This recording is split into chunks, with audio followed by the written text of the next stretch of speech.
Good morning, everybody.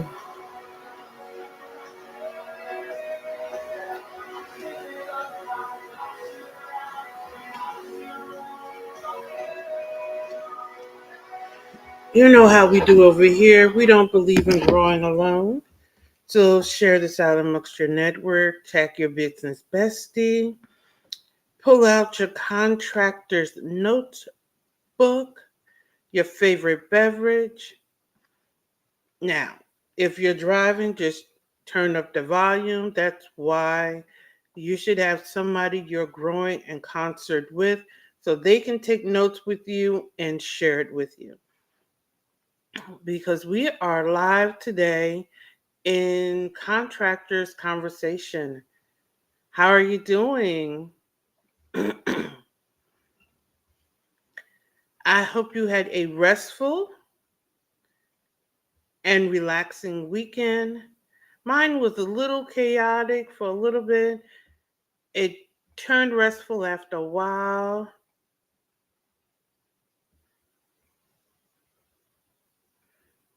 But other than that, you know what? I said contractor conversation. This is contracting chatter. I was recording podcast episodes. My apology.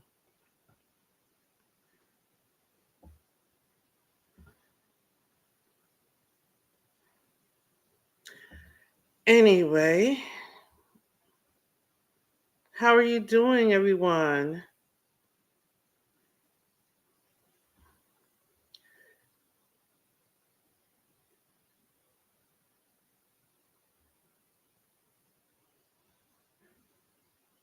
You know what?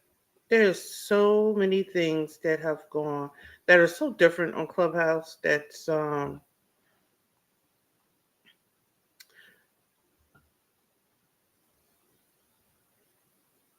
different. I was trying to go live on Clubhouse, and you actually have to create an event.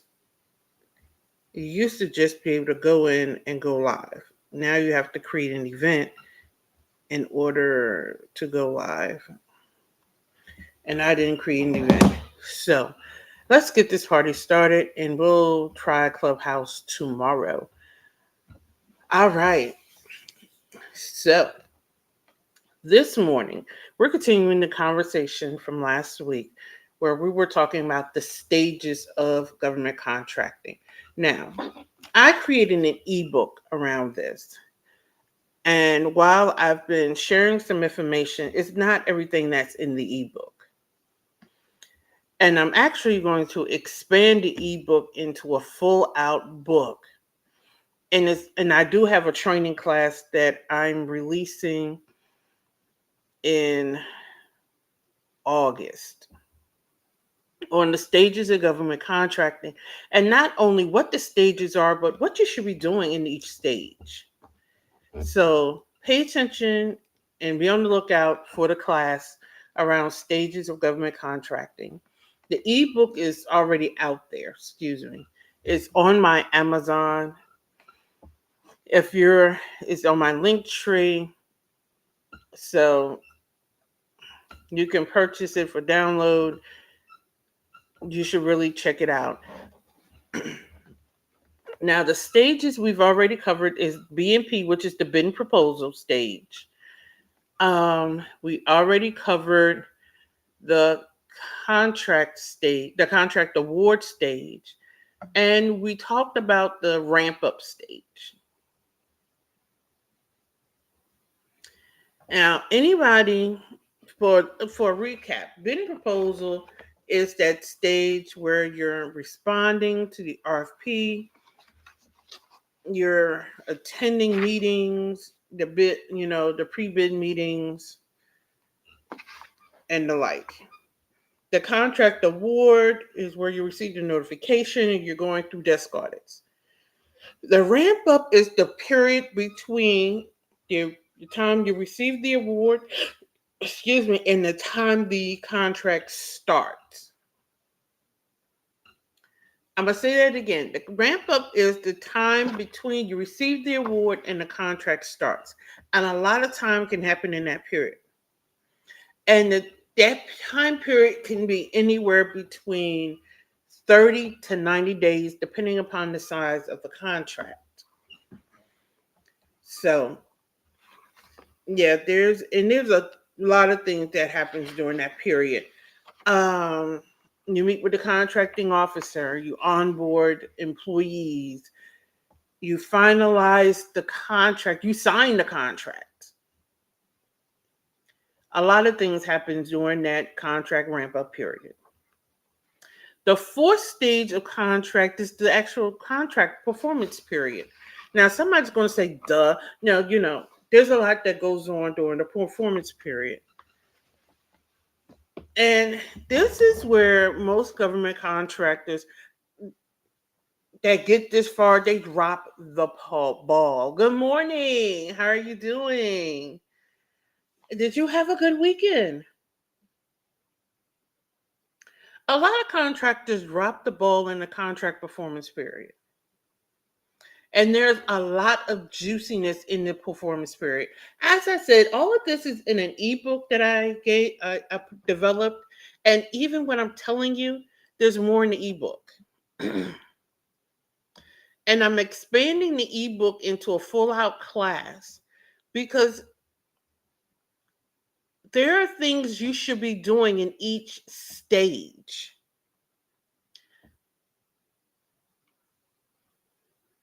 Yeah, I really did. Um, you know what? It was a little hectic, but it ended well. And then my kids and I volunteered yesterday, so it really did end well. Um, each stage of government contracting, you have a duty and a responsibility that requires a different level of responsibility. And during the contract performance period, you're not only performing on the contract, but you're also looking out for different opportunities. Do not forget, every solution brings a new problem. So you should be looking out for the new problems that your solution brought. Keep that in mind. Every solution brings a new problem, and you should be actively looking for every new solution, every problem that your solution brought, and you should be positioning yourself to be the solution to that problem. I don't know why, but a lot of, especially new government contractors, think I'm only working this contract. I can't look for new contracts while I'm in here. I only have this grant. I can only look at this grant. No, it's during the performance period that you're looking for new opportunities. So you have to have a constantly head on the swivel. You constantly have to be doing this while performing to an optimal level on that contract. You have to constantly keep your head on the swivel while you're performing.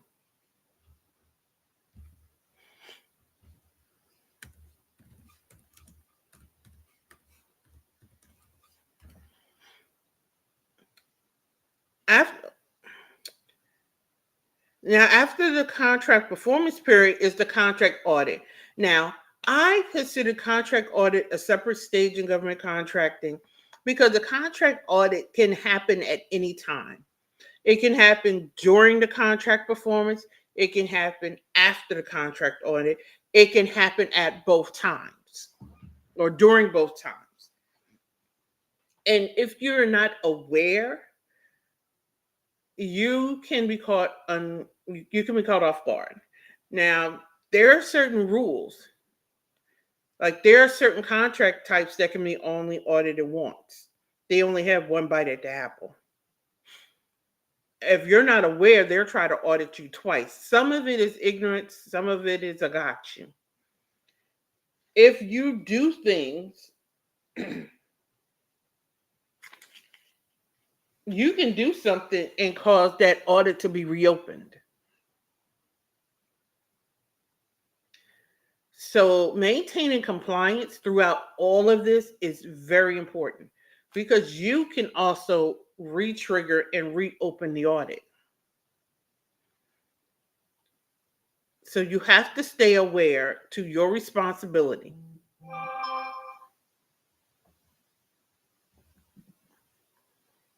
You have to stay open and aware at all times to your responsibility to what you're doing in the government contracting realm. Then after the contract audit is something they call contract closeout. That is where they come through and just make sure everything is what it is. You bid a rate, and that is what they call there's for pricing, which is subject to audit. There's a bid rate. Then there's the final rate, which is based off of the actual cost. Everything up to this point is based upon an estimate. Contract closeouts is based upon what really happened. So they come through, they close out the contract. You have to go through negotiations after this point. They close it out, and then stage 7 is the final contract negotiations. Now, a lot of people think I want a contract, that's it. No. There are 7 stages in government contracting, and at any point from stage 4 through 7, you can fall victim and have to give things back. Hey, Nam, how you doing? And have to give money back if you're not doing things properly. And not having things in alignment, not having things in compliance, you have to give money back. And a lot of people have to give things back or give money back to the government just because silly stuff, not keeping documents. The biggest non-compliances I have seen is just you can't prove that you did what you did or you spent money. That's the biggest non-compliance that I've seen. And the biggest excuse for not keeping the documentation, I didn't know.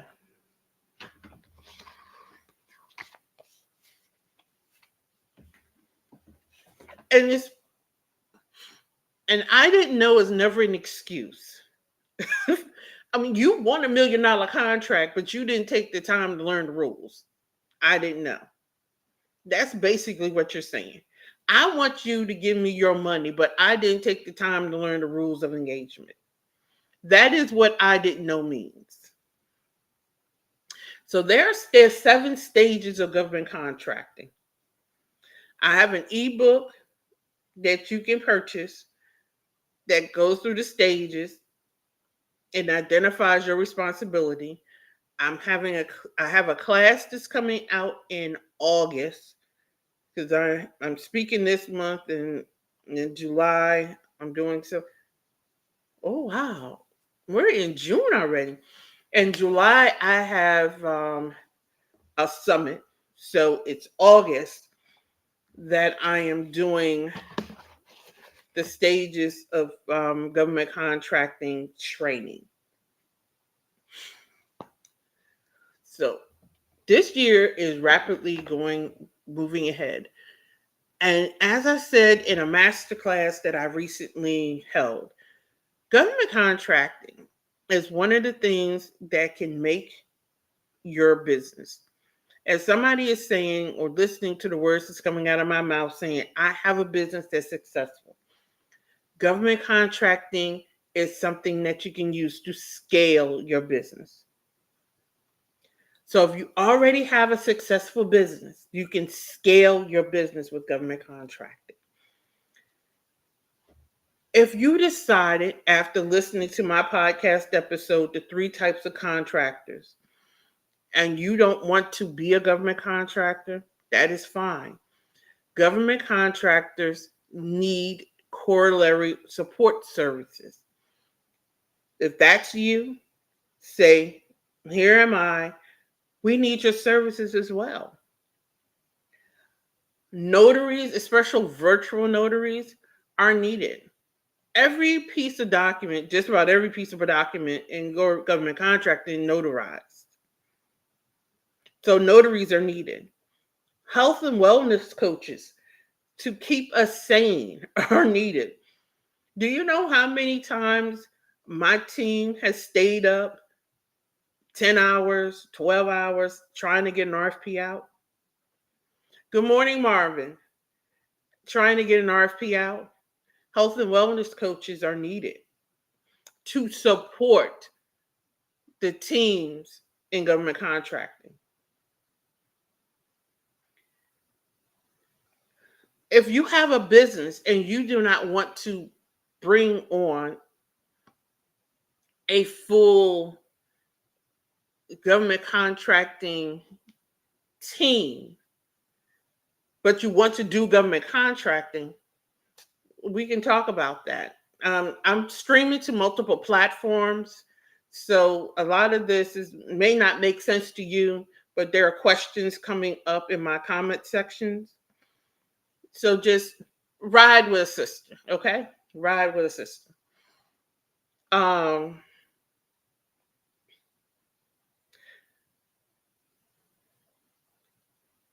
I just realized my DMs filter on TikTok. My DMs filter messages. And it's a good thing too, because some of y'all are wild. That's why your messages get deleted. Um, so you can book a consultation and we can talk about ways that we can work together. Um, so yes, there's stages to government contracting, 7 stages to government contracting. I just went through the last 3, but I'll recap them. We had the contract performance. And doing contract performance, you're not only performing on the contract, we're talking about every solution creates a new problem. Look for that new problem and position yourself as the solution for the new problem. Hello. And there's ways to do that. After that, after the contract award, there's the contract audit. You are subject to audit at every point, at every stage in government contracting. I don't know why people think you're not, but you are. So make sure you stay audit ready. Then there's the contract closeout. Now, up to this point, your forward pricing and your bid rates are best based upon estimates. You believe that your labor costs are going to be. You believe that you're going to expend such costs. You believe your supplies are going to be. You believe you're estimating. Contract closeouts. At that point, you have actuals. Excuse me. And unless you do true ups every year, now I'm getting really advanced. Unless you do true ups every year and adjust. Okay, on TikTok, I need you guys to tap the screen and share the live so that I can stay in the algorithm. Thank you, Clearly. So that I can stay on the algorithm and get pushed onto the FYP. You know how they do on TikTok. They don't share real stuff. They share the messy stuff. Messy Talk has been active and alive all weekend. Now everybody can talk about the stupid stuff that's going on. We know how that goes. Everybody else, tag your business bestie, your business partners, and whatever. We don't believe in growing alone. I'm gonna tell you what my mentor talks about. You don't go as far as your dream, you go as far as your team. So your team should be as informed as you are, so that when you go back and strategize, you're not trying to teach and strategize at the same time. And that's one of the number one mistakes that I made. I was trying to teach and strategize. Good morning, Chef Flavor. Teaching and strategizing at the same time is exhausting. So if you sitting in the seat of the founder of your business or sitting in the seat of the CEO of your business and you have a team, your team should also be hearing this information as well. Now, I also do team trainings. So if you want me to come in and train your team, that's fine. If you want them to come in and listen to this live, tag them on this line. I don't care which platform you're listening on. It's important that you're strategizing with well-informed people. Thank you for reminding me to remind my audience to do this clearly.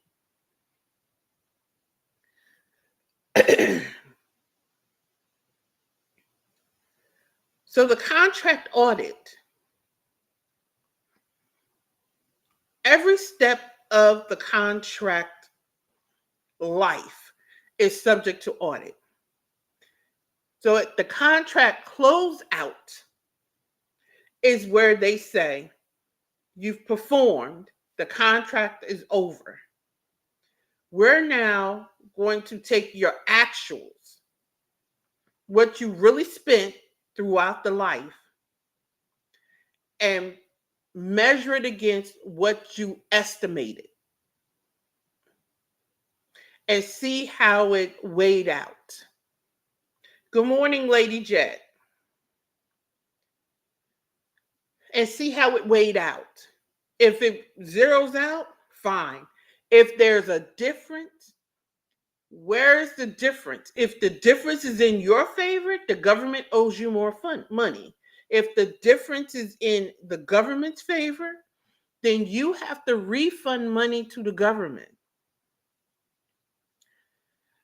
Now, it's not just a plain refund. This is where we kind of negotiate with the government. Because sometimes the government will say, you know what? We owe you money. However, the service you performed, and it becomes like a washout. You do some negotiating. I highly suggest you don't do these negotiations on your own. And the negotiate at contract closeouts is with the contracting officer. You also need to know who you're negotiating with in this stage. It's with the contracting officer.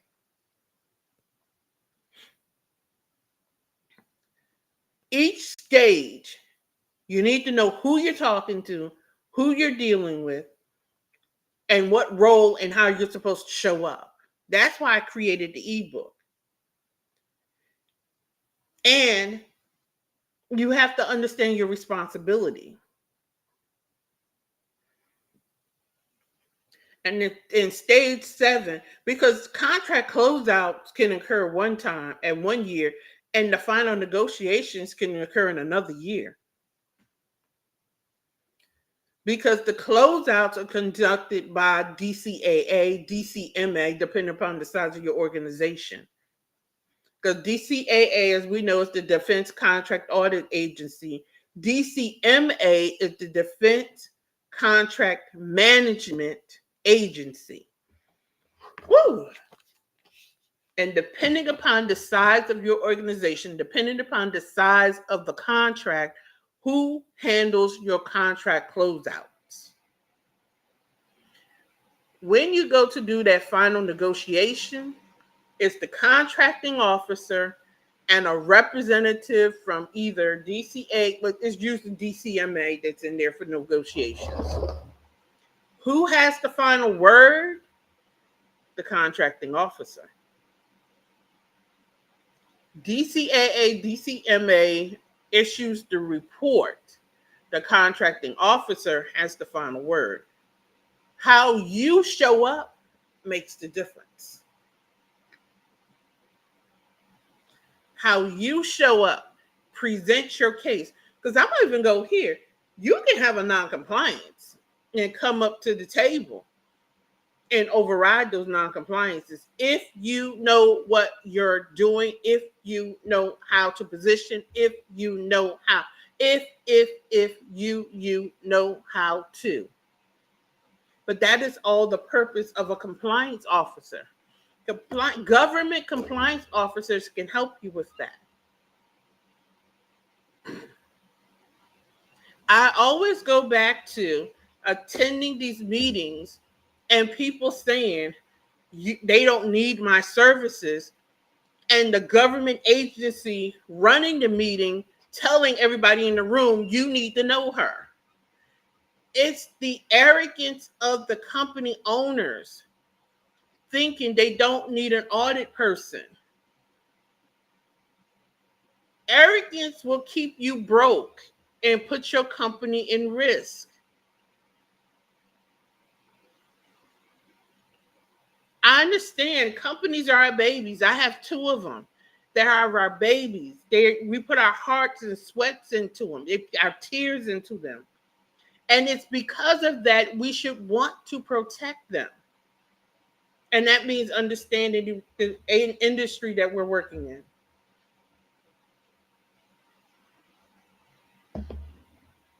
And it means that we should want to seek wise counsel. I could write my own contracts, but guess what I do?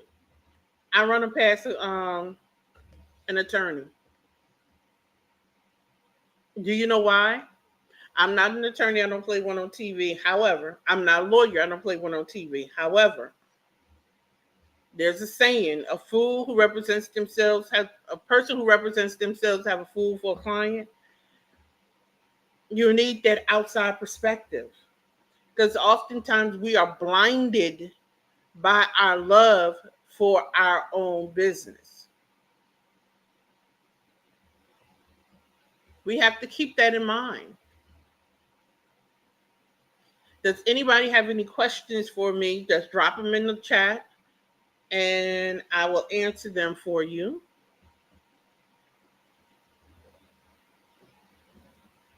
Keep in mind, oh, you know what? I did not put it, I didn't copy the link to drop in TikTok. Contracting in Business Week is July 8th through the 12th. I need to update my description. VIP options for this year is $97.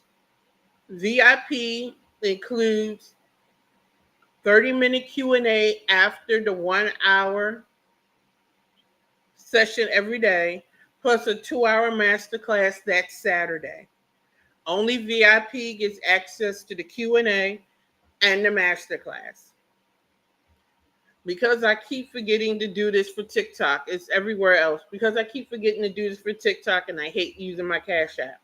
My Cash App is in my description. If you want to go ahead and pay for the Contracting and Business Week and you're on TikTok, you can pay the $97 and put in the description your name, email, and CNB, and I'll reach out to you with the registration form. Other than that, go to my website, LT&A Consulting Group. You can sign up for it there, or you can go up to ltacg.as.me and sign up for the VIP option for Contracting and Business Week. Otherwise, it's complimentary. You can show up for 1 hour every day, receive information that will take your business to the next level. Now, somebody is saying, why should I be a government contractor? Show up that week. Somebody is saying, I'm not a government contractor. Show up that week. The first part of the week, I talk business. The second part of the week, I talk government contracting. because government contractors are businesses. So I always make sure that I talk about some aspect of business. Because guess what? When you get audited in government contracting, they audit your business piece too. I don't understand why people only think they audit the contract. They audit your business. They audit your accounting system. They audit your payroll. They audit your policies and procedures. That's why in keys to government contracting, I talk about all of that. They audit every aspect of your business. That's why I talk about it all. If you don't have a sustainable, scalable business, you're not a government contractor. They audit every aspect of your business. You know why I know so much about insurance? Because I had to walk insurance in an audit in government contracting. I'm gonna go here. True story, then I'm gonna end the live.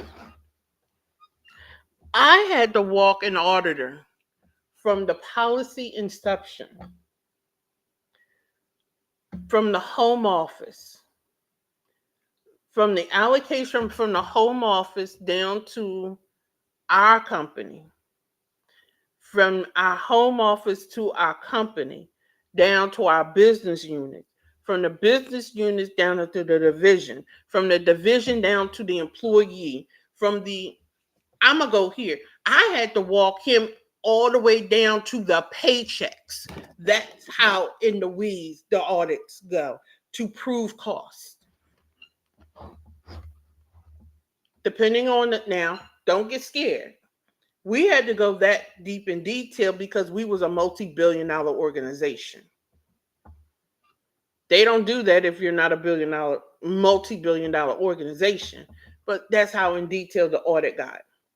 And when I say we had to prove that the money came out of our bank account and went into the payroll. Went into the payroll account and went to yeah, we really had to go there. So when I say the government audits to make sure that our costs are real, actual, and factual. So when you see these news articles talking about contracting costs are fake, let me tell you, and I might share with you live tomorrow. Every time somebody gets caught doing something illegal, it creates a new barrier. It creates a new step.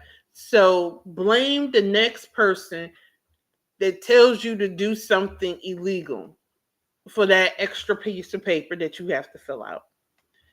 Sam's is so detailed and is so multifaceted because somebody committed fraud. The original government regulation to sign up to be a government contractor originally was you just had to say, I want to do government contracting. But every time somebody takes a shortcut, requires another level. Every time another fly by night non-expert gets up here and tells you to cheat, requires another level of compliance. I mean, it just is what it is. So with that said, unless I receive another question or somebody has a comment that you want me to speak to, I think tomorrow I'm going to talk about, keep in mind that the FY25 budget has made its way through Congress. Parts of it, it's made its way through Congress. We're getting ready to enter low-hanging fruit season. That is part of why I do the Contracting and Business Week Summit in July. July 1st kicks off low-hanging fruit season. And for those of you who wonder what that is, everybody has to spend their budget in government contracting. You have to spend every last dollar, or the next year they cut your budget. Government agencies are not rewarded for saving money, they're penalized for it. Because what it shows is you don't need your money. And because everybody is vying for money, everybody needs money for everything. I mean, for supplies, for everything. I mean, when I first went into government contracting, I worked direct on projects. We had to lock our office supplies. It's stressful. And they even switched it because once upon a time, they could just obligate the funds. If the funds aren't obligated a certain way, the funds get deobligated by somebody else that moved around. It's a thing. We had to lock our supplies because certain agencies get more money than others. They would walk around and take office supplies from other agencies. My first foray into government contracting outside of nonprofit, and nonprofits are government contractors too. That's another conversation for another day. Um, I worked on project at U.S. Capitol Police, and you know what? Life coaching. I'm gonna tell you, life coaches could have pitched and positioned themselves after January 6th and went in there and made a difference. Now, I have a whole different spin on January 6th than a lot of people because I used to work on Capitol Hill and I worked for U.S. Capitol Police. So I have a different take on January 6th than a lot of people. Anyway, we had to start locking our office supplies because people would come up to us, come up to where I was and take our supplies because we had a big budget. And I was like, I just ordered supplies. Why are our supplies? They was coming taking our supplies after we left the office. Because we came in so early to do, because I worked in the countermeasures department at that. So we came in early. Our guys came in early to do the security sweeps. So we left early, unless they were having meetings on the hill. So when we found out what they were doing, we had to start locking up our supplies. That's how treacherous they are on the hill. So yeah, they're not rewarded for saving money. So low hanging fruit season, everybody is spending money. So a lot of government contractors are on this, writing heavy volume proposals during low hanging fruit season. What I'm telling you is if you're a new government contractor, you have to do things a little differently. Because for you, nobody know you. So I'm not telling you don't write proposals. I'm telling you you have to be smart. But I'm telling you you can use low hanging fruit season to your benefit. That is why I do contracting a business week during that week, the first week in low hanging fruit season. I'm also do my contractors intensive in September so that you can do the intensive, take the week after the intensive to implement what you need to implement so that when October 1st comes, which is the start of the government fiscal year, you're ready to rock and roll. And I'm telling people, if you're trying to do government contracting the way you do B to G, B to C, you set yourself up for failure. It doesn't work that way. And I'm just putting it out there. If you don't like it, go follow some of these other fake people who don't know what they're doing. Because they'll tell you you can do it the same way and it works. It don't. Government regulations tell you that it doesn't. So go follow them, and I'll be here when it don't work. But don't come over here making me pay for you listening to them. No, go follow them, And when it don't work, come back over here and then pay me more money to fix what they told you to do wrong. Or you can stay over here and do it right the first time. You've got a choice, make your choice. You can do it right the first time, or you can go over there and do it wrong and then come back over here and spend more money to not only fix it, but then implement it right. Because it always costs more to fix something than if you just did it right in the first place. I'm just saying, you have a choice in life, and every choice you make costs you money. And people think doing the cheap thing is the better choice. And what I'm telling you, I didn't realize I wasn't streaming to Facebook. Doing the cheap thing is the most cost effective thing. And a lot of times doing the cheap thing costs you more money than if you had just spent the money. That was another business lesson I learned. If I had just spent the money in the first place, I would have spent less money. Sheesh. When I hired my marketing coach, I spent less money paying her than I did sitting here trying to figure it out myself. But that's another story for another day. And with that, join me 7:30 a.m. Eastern Standard Time daily for Contracting Chatter, where we talk about all things business, all things government contracting. I am celebrating 10 years in business with LT&A Consulting Group. We are a consulting and training firm where we work with those to demystify government contracting. We bridge the knowledge gap in government contracting. So if you think government contracting is difficult, stay over here because it isn't. You just need to know the rules. If you want to work with somebody who has been in the industry since the year 2000. Oh my God, I've been in government contracting that long. Anyway,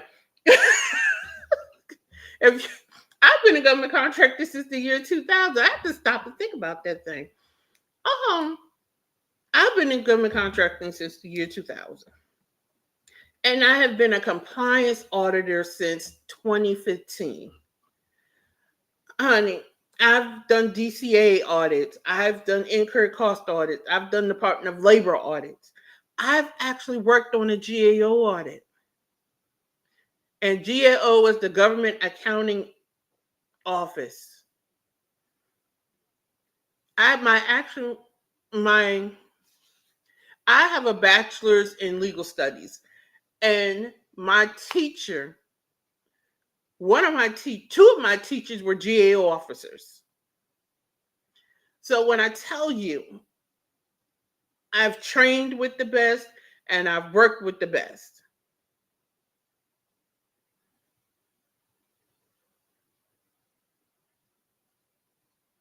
Yeah, TikTok is tripping for some reason. TikTok DMs are tripping. If you want to DM me on Facebook. My email. If you want to contact me about business, because my block game is fierce, DM me. We can talk business. My block game is fierce, fellas. I've already blocked several of you. I've blocked several of you on TikTok. And with that, I will see you tomorrow morning for another installment of Contracting Chatter. I'm your host, Luciana Turner. I will see you there. Have an amazing day.